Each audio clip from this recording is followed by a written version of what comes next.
Hi, it's Dr. Joe DeMarco, chiropractor and owner of OcraMed Health. We have an important video today because we're going to talk about a small muscle that when it gets tight gives people a lot of big problems. It gives people problems with shoulder injuries, it gives people problems with their posture, and it gives athletes a lot of problems with bench pressing when this muscle gets tight. So before we get into today's material, as my dad always says, first we got to take care of a little business, all right? So a couple things. One, if you haven't done so already, pick up a copy of my book called A Fitness Carol. It will teach you the importance of exercise, nutrition, and mental strength, and how to live a long, healthy life. Also, take a moment right now, if you haven't done so already, subscribe to my channel, OcraMed Health on YouTube. Click that little bell notification. It notifies you every time we upload a new video. At the end of today's video, if you think the information was helpful, which I hope you do, I'd appreciate a thumbs up. Okay, so what's this little muscle that's causing all these big problems? Can we have a drum roll? Yes, it is the pec minor. Now, the pec minor is a much smaller muscle than the pec major. The pec major is our main muscles of our chest. And lying underneath the pec major is the pec minor. You have one on each side. It originates at the third, fourth, and fifth rib in this general area and comes up this way and attaches to what's known as the coracoid process of the scapula. So it's basically attached to the shoulder blade. There's a little nub of bone that comes forward, which is the coracoid process, and that's where it originates off of. It's where it attaches, okay? Main function of the pec minor is it draws the shoulder down and forward. It also helps stabilize the scapula. So, why is this a problem? Well, if the main function when the muscle contracts is to draw the shoulder down and forward, if this muscle starts to get tight, it's building up scar tissue or what we call fascial adhesion, and it's starting to create tightness in the pec minor, it draws the shoulders down and forward and creates, you see people with the forward shoulder posture. And a lot of times that has to do with a tight pec minor muscle. So it affects our posture, which leads us, obviously, poor posture leads us more than just general shoulder injuries. And then we mentioned, why does this muscle affect things such as when people weightlift, such as bench pressing? Well, as many of you know, when you bench press, what is one of the most important things you want to do on a bench press? You want to pull those shoulder blades back and pin those shoulders back. It makes a more stable position, and it makes our bench press a stronger bench press or any pressing motions. Well, if the pec minor is tight, it's pulling your shoulder this way. You're trying to pin it back to bench press, and you're not going to be able to properly stabilize your shoulders and pin them backwards like you're supposed to if the pec minor is tight. And that's going to affect your bench press, and it's going to make you very susceptible to shoulder injuries on any pressing motion, okay? So it's important that we loosen this muscle up. Now, how do you know if it's tight? Couple ways. You can just get in there and feel it, press around in the area of the pec minor. It's going to feel tight, it's going to feel knotted, it can feel tender in there, and so you can just palpate it out. Also, you'll notice one shoulder or maybe both, if it's stuck in this rounded position, you can just literally look in the mirror and you see that shoulder down and forward. That's an indication that the pec minor is tight. Also, because the pec minor is attached to that coracoid process of the scapula, you're going to notice you may be having some restriction in external shoulder rotation. You're not going to be able to externally rotate as far as you were, whether it's on both sides, or if you might notice on one side is more restricted than the other. That's another indication that the pec minor is tight. So today's video, we're going to go over how to do some fascia release work on the pec minor, and I'm going to show you how to stretch it out, okay? So let's get right to it. Okay, so we're going to start with some fascia release work on the pec minor. Now remember, a couple things. One, the pec minor is underneath the pec major. So to get to it, we're going to need to do some digging to get to that muscle. And as a result, you want to make sure that you're properly warmed up. You do not want to be doing fascia release work on the pec minor like first thing in the morning, straight out of bed. You have to be warmed up. So make sure you're moving around for a while, you're warmed up. A great time to do it is actually right after you work out when there's blood in all the muscles. But regardless, make sure you're warmed up. If you've never done it before, gauge your pressure at first, because doing fascia release work can be a little uncomfortable. It can leave little marks. You can have some redness, a little black and blue sometimes, and that's okay, but just make sure you're warmed up properly, okay? The other thing is, remember, the pec minor is underneath the pec major, and if you're trying to get to it with a round massage ball, like a lacrosse ball, you're really not going to get past the pec major. You're going to be doing very superficial type of work. And that's why I always recommend doing the fascia release work on the pec minor with like a spiky massage ball. So this is a Tai Chi Max ball from OcraMed Health. And the spikes on the massage ball is going to allow us to kind of penetrate through the pec major and get to the pec minor. Now, I've seen sometimes when people say, well, just move the pec major out of the way to get to the pec minor. It's very, very high. You're not going to get that pec major out of the way. The best bet is to try to get in there with a spiky massage ball past the pec major and into the pec minor, okay? So depending on what size you are, this is a max size. We also have smaller ones. This is a regular size.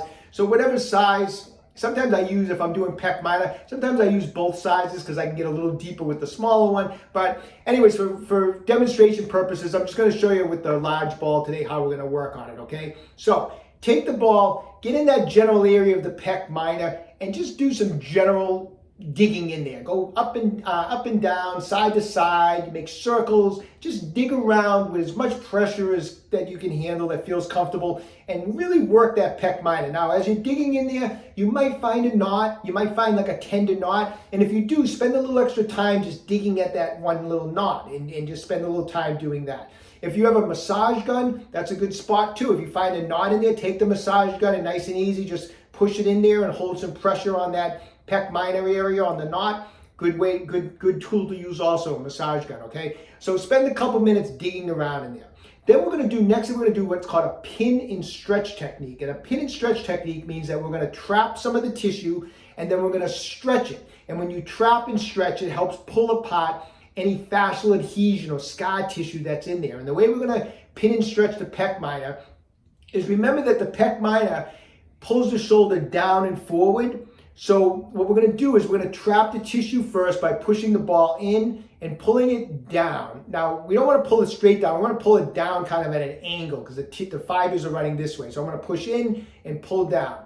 Now, since the tight pec minor is going to bring my shoulder down and forward, once I trap it, I'm going to shrug my shoulder up and bring it back. Nice and slow, just like that, to get the release, the pin and stretch type of release, okay? So again, push in, pull down diagonally, shrug the shoulder up nice and slow, but feel that stretch. You'll feel it. It's going to start pulling right through here. You're going to feel those fibers pulling. And then once you've shrugged it up, pull it back as far as you can, just like that.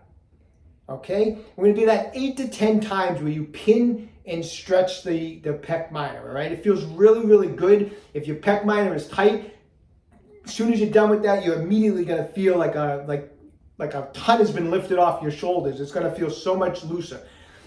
Now, another thing you can do after you've done some rolling, you've done that pin and stretch technique, is you can take the ball and get up against the wall. I'm going to show you, I'm going to have my back to you, so let me show you first is have the arm, we talked about restriction and external rotation. So have the arm not just here, have it up kind of high with the elbow bent. And we're going to get that ball in that general area. And then we're actually going to just take that pec minor and put it right up against the wall on the ball, and with the shoulder in that position, and then just basically use the wall to dig in and spend a couple minutes up against the wall with the arm in this position. And it just gives you a little different way of getting in on the muscle. It feels really good. And you're gonna have the arm up like this. Don't have it too low. Have it up like this, up against the wall, and spend another couple minutes digging through there. Okay, that's the fascia release work. I want you to do that first, and after you've done the release, give this stretch a try. Okay, so for this stretch, you can use like a door jamb. Now, you may have seen some variations of this, but there's a couple key things I want you to keep in mind when you're stretching the pec minor, okay? So you've probably seen people put their shoulder up here, put their forearm against the door jamb, and kind of stretch the shoulder in this way. Or you see people sometimes grab the door jamb and stretch the shoulder in this way. Those techniques are fine. It's a good shoulder stretch, but when you're stretching like this, you're stretching, you get the bicep involved, you're stretching the pec major. Same thing in this direction here. You're getting a stretch, your arm is actually getting a stretch, your shoulder and your pec major. We want to really try to target it on that pec minor. The best thing to do is two things. One, instead of having the arm like this, just like when we're talking about using the ball against the wall, I want the arm up a little higher, and then I want the arm itself, not just the forearm, up against that door jamb like that, okay? So I want most of the arm against the door jamb, and the arm is at that angle, okay? And from here, then we're gonna lean forward and try to turn out like that. So forward and then turn the torso in this direction. And that's gonna really nail the pec minor. That's a great way to target the pec minor and get a good stretch on it. You can feel it. Once you find you get to the point where you can't go any further, 30 seconds, breathing deeply, holding it.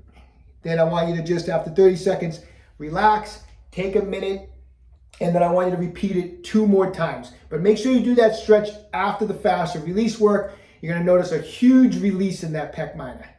All right, a couple of things about the techniques. How often should you do them? You can work those techniques every day. However, if you're really sore the following day, then periodically take some days off where you don't do it. You let the tissue repair a little bit, okay? So you do it. If it's really sore the next day, skip a day. But in general, you can do it every day. Now, if you've had chronically tight pec minor muscles and the shoulders have been chronically forward, it's not going to release in 1 or 2 sessions. So don't do it once or twice and say, oh, this isn't working. It's working. It just takes time. You have to break up adhesion in there that might have been in there for years. So at least 4, 6, 8 weeks of work where you're gonna have to just be consistent at working at it, and you should slowly start to notice that pec minor loosening up, the ability to bring the shoulder back, and it's gonna feel a lot better, and you're gonna notice it by just looking in the mirror. You're gonna see that those shoulders are back in proper position, okay? So best of luck to everybody. Stay young, train hard.